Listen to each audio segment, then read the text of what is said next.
Welcome to this week's segment of Ask a Real Estate Professional. Thank you so much for taking the time to view my weekly segment.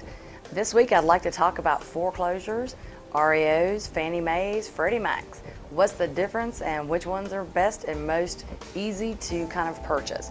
I get this question a lot. Personally, I can render an opinion.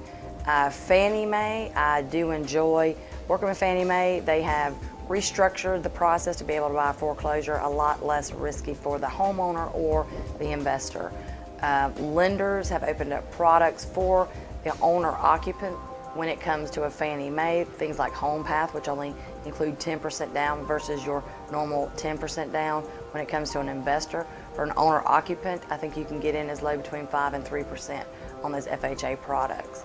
It is key that if, I know a lot of people want to get into some of these foreclosures for only 3 or 5% down, but you do need to occupy the home when it comes to Fannie Mae. Freddie Mac.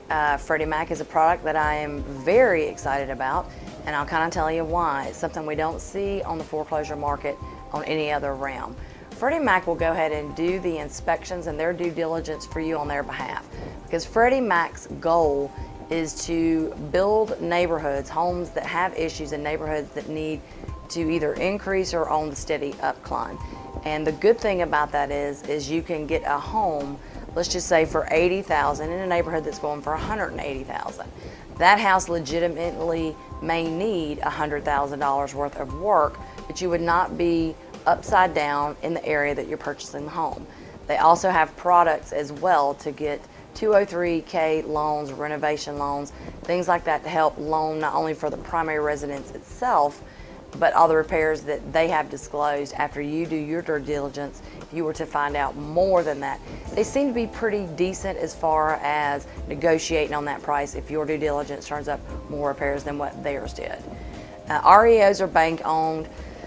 They're still a little bit iffy. I don't want to, iffy's probably the wrong word, but as people who know me well, I kind of tell you how it is with not a lot of fluff. REOs can be a little bit more risky in terms of losing your earnest money deposit. Sometimes they're less to negotiate. You got a bunch of bidders, you've got asset managers that are moving around. All of those things can make it difficult to actually obtain the home hiccup free, if that's a good way that I can put it.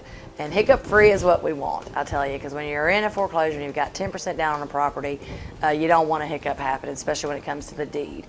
I see that Fannie Mae's and Freddie Mac seem to have cleaner and less deed issues than I see on some of the REOs. However, some of the bank-owned properties and REOs are getting better with that as well.